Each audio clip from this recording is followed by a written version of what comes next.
Hello everybody. Today I'm going to read Hubert, Horatio, Bartle Bobton Trent, written by Lauren Child and narrated by me, Evangeline Kimboa. Mr. and Mrs. Bobton Trent were frightfully rich. They lived in a large luxury house in London, a swankily swell house in New York, and a marble house in Milan. They took trips here, trips there, and trips everywhere you could trip to. They built everything they could think of buying. Rare rugs, tiny televisions, crochet cushions, tailored trousers, plush pajamas, abstract art, china curiosities, posh pets, pungent plants, and strangely shaped swimming pools. They went out to the dinner almost every night. So 2, so 12, so 202. They dined with the president, the prime minister, and the queen. They knew simply everyone who was anyone.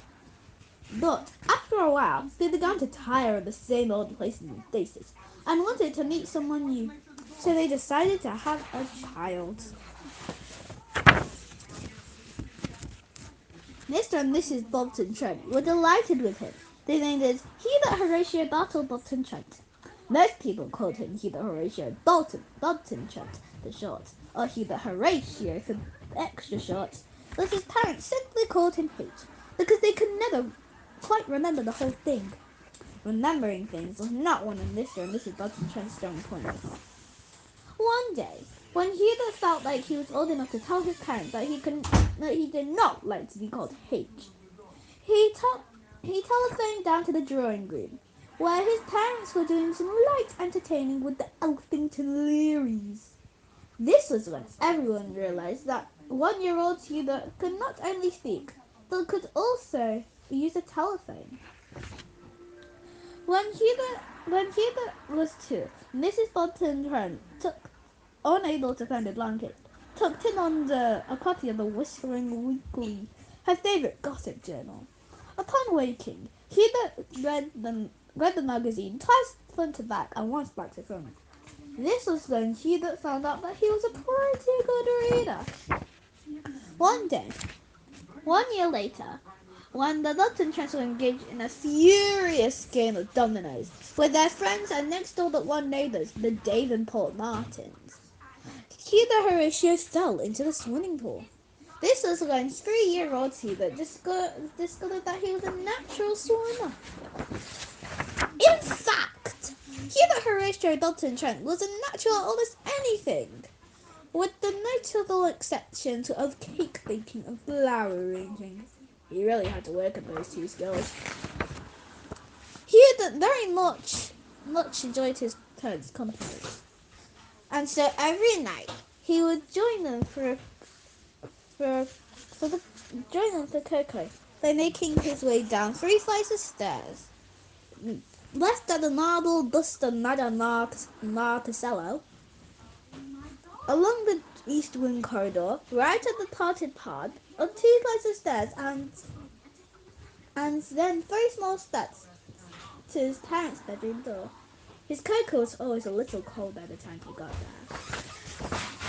Usually, he found his parents playing Monopoly in their pajamas.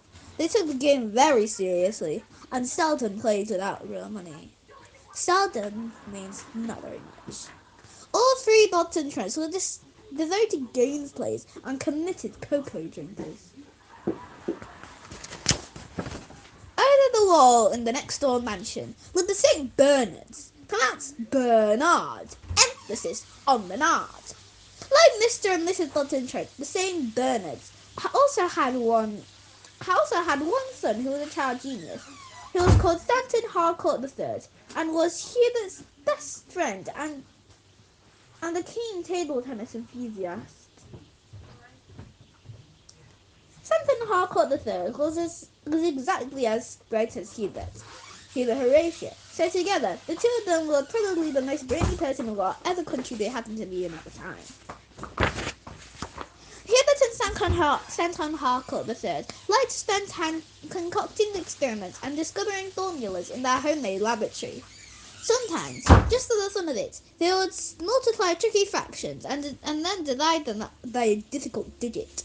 Other times, they would quiz each other on obscure Japanese vocabulary. When they were not doing that, they were playing table tennis. One Tuesday, Hubert returned from school to find an invitation from his parents. It said, "Dearest H, we are throwing an enormous party and inviting absolutely everyone we have ever met and some we haven't. Please join us in the ballroom. With love, your parents." Hubert always enjoyed these parties as he was an exuberant dancer. However, on this occasion, something very odd occurred. Halfway through the party, the jelly ran out. This was highly unusual. Hubert's parents never ran out of anything. The next strange happening took place when Hubert and Stanton Harcourt were on the roof counting moon craters at dawn. They noticed Mr. Grinshaw the butler handing the milkman a priceless portrait of Mr. Bobton Trent's great-great-grandfather in exchange for 2 pints of milk. A few evenings later, Mr. and Mrs. Bobton Trent were entertaining the Butterworth Trotters and eagerly waiting for Martha the maid to serve them their sautéed scallops. After nearly 1 hour and 22 minutes of no food appearing, Mr. Bobton Trent said, "Where on earth do you think Martha has got to?" Here the Horatio quietly slipped off his chair and went to investigate. In the kitchen, Mr. Grinshaw the butler eating cheddar cheese and stale bread. Mr. Grinshaw explained that, unfortunately, the chef has resigned due to lack of ingredients. Martha and all the other staff had left due to the fact that they hadn't been paid for at least 2 years, and that he himself would have to resign if he didn't get paid by 9 o'clock the next morning.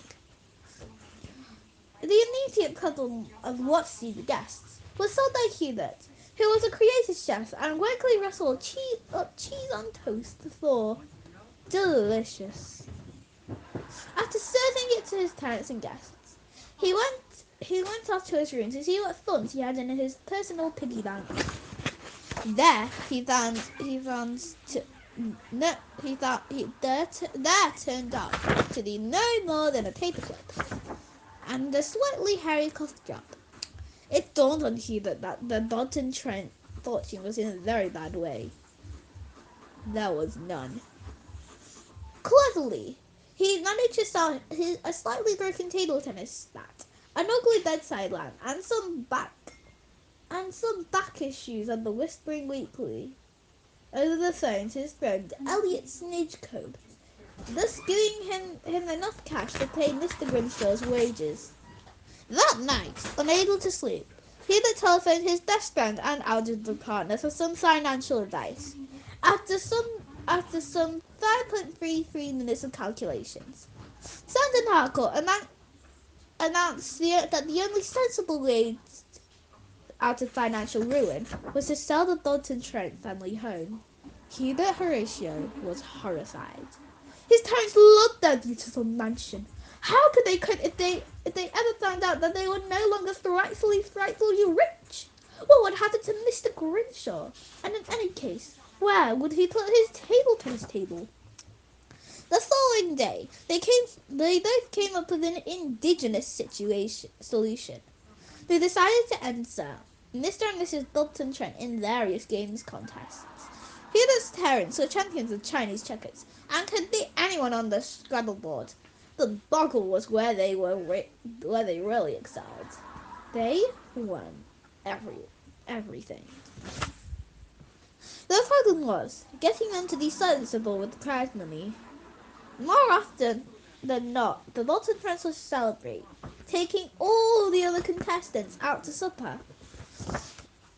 It was Stanton Harcourt who came up with the second brilliant plan. With Mr. Grimshaw's help, the two boys sold tickets, and the Bobton Trent's house was open to the public. Hubert's parents were astonished when suddenly their afternoon game of tiddlywinks was interrupted by a party of sightseers having a good old nose around their home.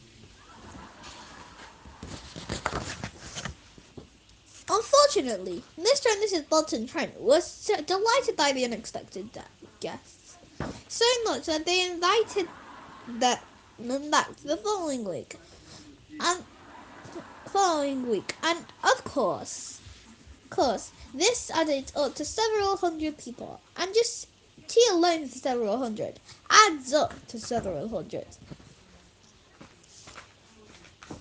Before Hubert and Santon knew it, all the profit from the ticket sales has gone. It seemed that there was only one solution.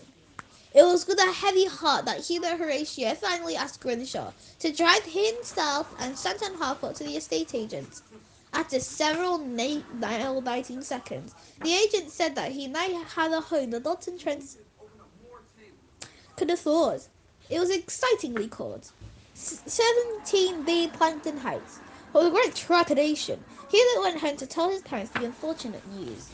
But what a surprise! Hubert, Mr. and Mrs. Bobton Trent liked it at once.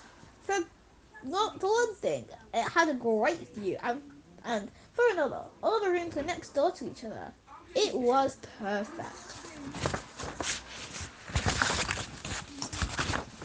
Mrs. Barton Trent was that there was always someone available for a game of kaplunk. Mr. Barton Trent started his career as a doorman. His job a job perfectly suited to his social skills. Mr. Grinshaw retained his job as butler, taking care of all the residents. And Hubert Santon Harcourt III found the perfect place for the tennis table. Hubert's parents said, "Hubert Horatio Bartle Bobton Trent, you're a genius for moving us from here. I've never been so happy." And Hubert realised that being frightfully rich was not frightfully important to his parents at all.